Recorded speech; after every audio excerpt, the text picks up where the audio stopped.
Hello and welcome to Taste Challenges. This nighttime taste challenge. I have two 40% alcohol Canadian whiskeys aged 3 years, and both bottled in the United States of America. Here is Black Velvet, imported Black Velvet. Makes sense. We don't live in Canada. Some of the do. Blended Canadian whiskey. There it goes. It's got the maple leaf, typical Canadian devices. Two lions holding up a crown for King Charles III, King of Canada, the Turks and Caicos Islands, St. Lucia, Grenada, St. Helena Island, and other realms and territories around the world. Imported and bottled by Black Velvet Import Company, Bardstown, Kentucky. Well, no such company, really. It's Heaven Hill. Says distilled under the supervision of the Canadian government. That's an unremarkable statement because all Canadian whiskey is distilled under is produced under the supervision of the Canadian government, just like American whiskey is produced under supervision of the government. Introduced in 1951. It's changed hands over the years, different owners, but it was sold to Heaven Hill a few years ago. And that's who handles it today, who owns it. Okay, that's enough. All right, so this plastic, what they call travel bottle, it's flat to fit in a suitcase. Plastic. Doesn't set off the metal detectors. You wouldn't be able to bring that on the plane. They'd have to check it in because they don't allow but just a little small vial of, a little small container of liquid. Okay, so there it is. One of the most famous Canadian whiskeys on the market. Here is Potter's Crown. Definitely not famous, but I can buy it. It says a rare blend of Canadian whiskey. Well, for Louisiana, it is rare because we don't really see it. There's the crown again. Now, if you get the American blended whiskey from these people, it's called Potter's. But since it's Canadian, they call it Potter's Crown. Okay. Distilled and blended in Canada, and it's bottled in California by Frank-Lin Distillers Products Company. And they're the ones that introduced this. So they've always owned it. It's not one of these brands that's changed hands over the years. Okay. I've got this handle bottle at international market for $14.99. So that was a deal, and still $14.99. I think I bought it last year, but I have such a backlog. It takes me a while to get through things.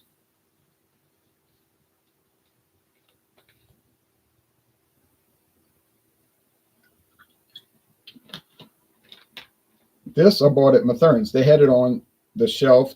Like they have like a sort of a display shelf, and a lot of times they'll have deep discounts on there. Not always, but this one was $8.99. I was like, that's a deal. So I bought it. And then a week later they dropped it to $7.99, and all of them sold out. And I was like, man, I could have saved $1, but I didn't know they were gonna discount. So that's not really the normal price. Although you can see it around for $9.99, even now, today. More than likely you'll pay more for it, but you could find plastic or glass bottles, your preference, for $9.99 at certain stores. They have it on discount. It's not a premier brand. It is more like these are both basically like discount brands. Do the screen share here. So it is the original Black Velvet, or as they say, Black Original. Showing it in a rocks glass. A remarkably smooth, expertly crafted 3-year whiskey with hints of caramel, coconut, and rye spiciness. Some of that. I don't know about the coconut, but oh well, how these promotions are. Now they got Black Velvet Reserve aged 10 years. You see, now when I bought Black Velvet Reserve, it was an 8-year age, and it was okay. I couldn't. It was better than the regular, honestly, but I see now that Heaven Hill decided to drag it out to 10 years, extend the life to 10-year age, which is their right to do. They own it. That'd be the thing. I will have to buy that if I see it because, like I said, I tried the 8-year but this is a different product, so I'll have to check it out. For those, and there are a lot of flavoring people. You shouldn't feel bad about it. If you like flavored whiskey, that's your toasted caramel, apple, and peach. Although they're technically not whiskeys, they're whiskey liqueurs, but they're always in the whiskey section. No, I mean, most people not concerned about what the technical definition of it is. They're just going to call it apple or whiskey, which is what it is.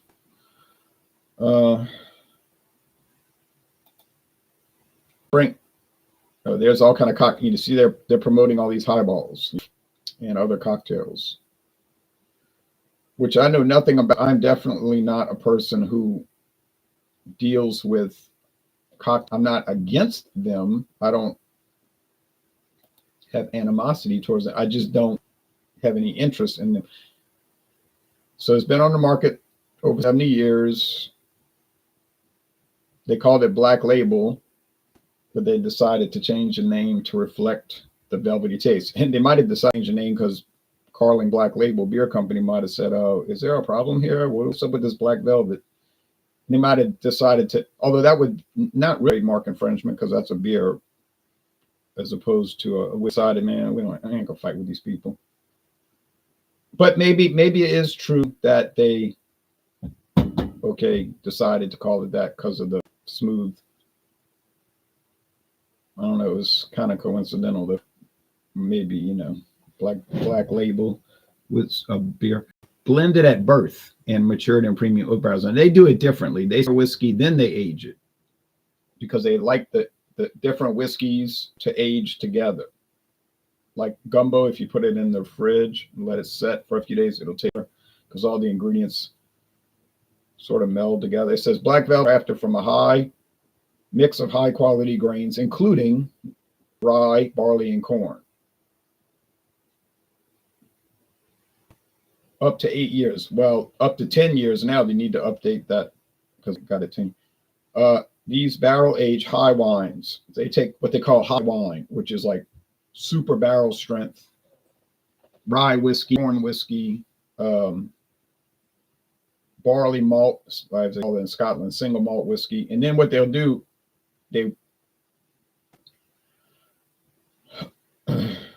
it says they are mash base whiskey spirit. That would be grain neutral spirits, whiskey spirit. Then they age all that together for at least 3 more years. They mature into rich, smooth whiskey. Oh, I see what they're saying. The high rye, okay. Well, no, it's up to 10 now. All right. So 3 to 10 years to pick a product. And then, of course, they water it down to 2%. You see, they got to water it down to 40. Bottle proof. Rich, smooth whiskey. Okay. Now, then they explain the spelling situation. Other Canadian companies do it opposite. They'll age everything separately, and they'll go to blending and then straight to bottling. Okay, so they don't do, you know what I'm saying? They don't do aging, then blend and aging again. It's all up to the company. And of course, they're going to all say, yeah, that's the best way, It's up to the consumer to decide, really. But there's Frank distillers, and they're showing Potter's Crown right there in the middle. It's probably their best-selling product, I guess. I see that. That's the one I see. You see. All right. There you go. Frank-Lin, started by a husband and wife team, Mr. Frank and Miss Lynn Lee Maestri. And the Maestri family still owns it. And some of the kids started a distillery, a tequilaria, I think it's called, tequila distillery down in Mexico. And it's one of the biggest in Mexico these days, called Maestri. And they do a lot of their own brands, but they also do contract distilling for other people to put their label on it, So Heaven Hill does a lot of whiskey. Now, one of them's lighter than the other, and I can't say which is which because I've already mixed them up. But it's not much of a difference. But one is lighter. They don't either one look like they're colored, but they could be. They don't talk about natural flavoring on these, so not that they're required to. So could they have natural flavoring added? It's possible. Although when I taste them, I don't get that impression. But then they're so careful at doing it. They're so careful when they do it that you may never taste it. And the black velvet, it tells you, is aged in ex bourbon barrels. Probably Heaven Hill bourbon barrels, since Heaven Hill owns a plethora of bourbon brands. Now, Potter's Crown, we don't know. Some kind of oak barrels. Doesn't have to be bourbon. Probably is. Kind of tastes bourbon-esque. It's, Canadian whiskey typically will be aged in bourbon barrels, ex-bourbon barrel. But that's not a law. That's not the law. It's just something people, just something they tended to do over the years. Because you can find Canadian whiskeys aged in all kind of exotic barrels, ex-wine barrels, where it's going to have a different taste if they're aging it in a Marsala barrel.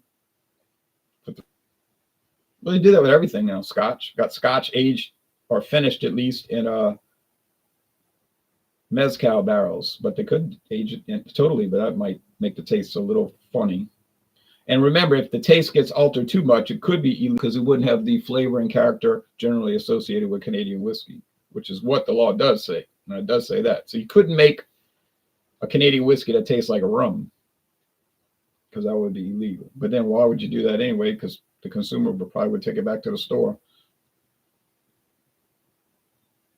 and say something was wrong with it. Aroma here, standard. Nothing special, but certainly nothing bad. A little blander on the nose here. So you got some character here, some grain, generalized grain. And over here, it's almost like a vacancy, like no character, nothing bad, but nothing. So I don't know. I don't know what to say. There is nothing to say. Okay, Total Wine and More.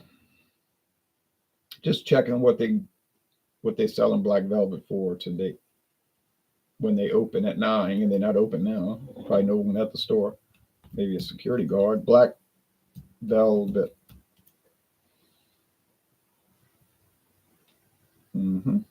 They got both. They got the Reserve, and they only sell in the big handles. Okay, I guess Total Wine decided we're gonna sell the big handle.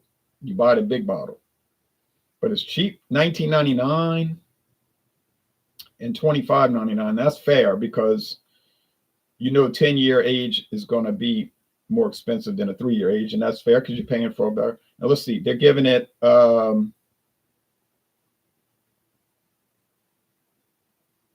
92, A-, and I think that's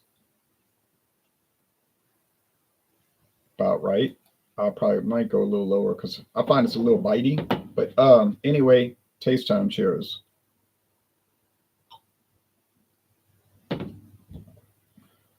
Burley Sullivan says, "You." Well, Burley, cheers back to you. Yeah, it's got a little toothpick wood kind of. I noticed that about Potter's Crown, though. It had kind of a toothpicky wood, kind of a little bite to it. But then I've been saying that about Black Velvet for a number of years. So this could be a real tough challenge, right? They're both 40% alcohol, both aged 3 years. I've described them in the past as being a little toothpick wood bitey. So let's go here.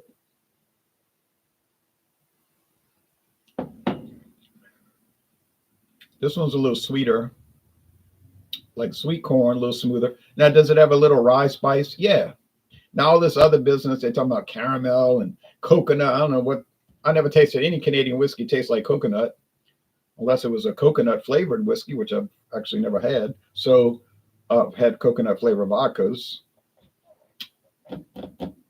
Is there still a pronounced rye taste to the Black Velvet? I've never mixed my whiskey with anything. Yeah, you're like me. Just I sip them neat at room temperature. I'm not a whiskey drinker. Now people laughing probably right now. I'll do the taste challenges. I'll admit that. Sometimes I'll do 3 in one day just because I'm trying to get through it. But you got to watch that because then you don't want the hobby to get ahead of you. Does LSU have a game today? Yeah, tonight at 6:30 against Texas A&M in Texas. So that's going to be a war battle. Tulane's in Texas, also playing the University of North Texas, another showdown. First place teams, battling it out. Southeastern Louisiana, playing a Texas team also. Of course, you know, Louisiana and Texas play each other a lot. They're next door, right? University of Incarnate Word from San Antonio. Another battle of first place teams. So a lot of showdowns tonight. I mix vodka with juice, but that's about it. Okay, so see, now I do that with the mix-ups. I don't drink them, but you see, I just do it for the video. But to say I sit down and watch television and sip on whiskey, it's not true. I'm not going to sit there and pretend that I do. I don't. So you can't say, well, as a whiskey drinker, what do you think? I don't know. I'm not a whiskey drinker. And I literally never drink it unless I'm doing a video. And that's just the honest truth. I'm not going to pretend that I do and I don't. Beer, yeah, I'm a beer drinker. I drink it just to drink it. Like today, watching the football game, I'll probably drink one, most likely two, first half and second half. Okay. I'm not going to do like some people talking about drink a whole 12-pack watching Saturday football. I'm not, that's not my speed. I'll drink 22 to 24 beers in a whole week. I'm talking about 12-ounce cans. I'm not using a 40-ounce bottle claiming it's one beer, you know. But that's you know, that's what I do, you know. Fair enough. Okay, thank you. So now you might say, well, you do so many taste challenges that in a practical sense you are a whiskey drinker. And I would say, yeah, fair enough with that, if you want to look at it that way. I think this is the Potter's Crown because it got a little more bitiness to it. And I think this is the Black Velvet because it's got a little more creaminess, you know, caramel, a creaminess, you know. Rye spice. Yes, they both have that. That's common, you know. You probably know that Canadian whiskey just tends to have a common rye character. And even that's an alternative official name for Canadian whiskey, rye. I was looking on the Government of Canada website, Thursday morning, and it says rye or rye, what did they say? Rye whiskey or Canadian whiskey, all the same thing. That's not a common term anymore. Most people do not say rye whiskey today. They'll say Canadian whiskey. They don't say I'm drinking rye. Now, 40 years ago, that's what they would say. We were drinking whiskey and rye. What they meant was like American whiskey and Canadian whiskey. It's like most people don't say the Dominion of Canada anymore. It's a term that's fallen out of use. It's not legally changed. They didn't legally change anything. It's just not a term that people use.